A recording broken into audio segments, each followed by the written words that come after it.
गरम गरम भात आणि त्यावर वाटपाची तिखट अशी डाळ, याहून मोठे सुख ते काय. तर इथे सर्वप्रथम मी 1 वाटी तूर डाळ आणि मसूर डाळ ही शिजवून घेतलेली आहे. 4 शिट्ट्या काढून ती व्यवस्थित स्मॅशरच्या साहाय्याने आपण स्मॅश करून घ्यायची आहे. त्याच्यानंतर वाटपाची तयारी करून घेऊया.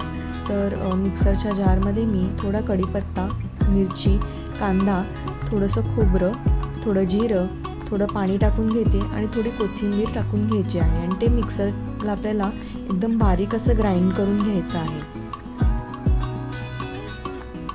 त्यानंतर आपण इथे फोडणीची पटकन तयारी बघून घेऊया.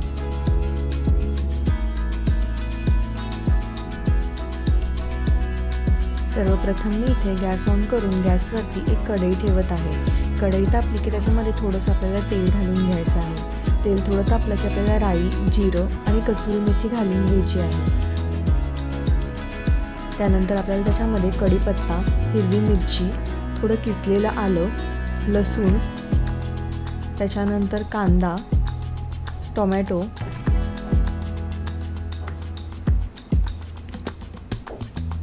टाकून घ्यायचं आहे आणि व्यवस्थित ते परतून घ्यायचं आहे. इथे आपल्याला थोडी हळद, मालवणी मसाला, आगरी कोळी मसाला, गरम मसाला आणि धने पावडर सुद्धा टाकून घ्यायची आहे आणि व्यवस्थित परतून घ्यायचं आहे.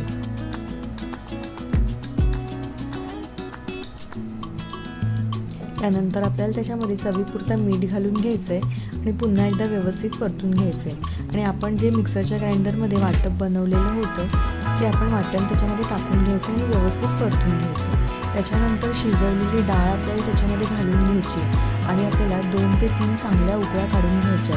मी ह्याच्यामध्ये चिंच टाकते कारण मला आंबट थोडंसं डाळ आवडते.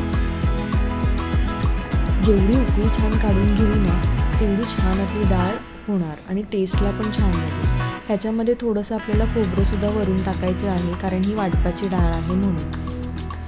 बघा इथे उकळी किती सुंदर आलेली आहे. उकळी आली ना की आपल्याला व्यवस्थित मिक्स करून घ्यायचं आहे आणि मग गार्निशिंगसाठी कोथिंबीर घालून घ्यायची आहे. तर रोज रोज आपल्याला त्याच डाळी खाऊन कंटाळा आला ना की अशी थोडीशी वेगळी वाटपाची डाळ नक्कीच करून बघायची आणि गरम गरम भातासोबत ती लागते पण खूप छान.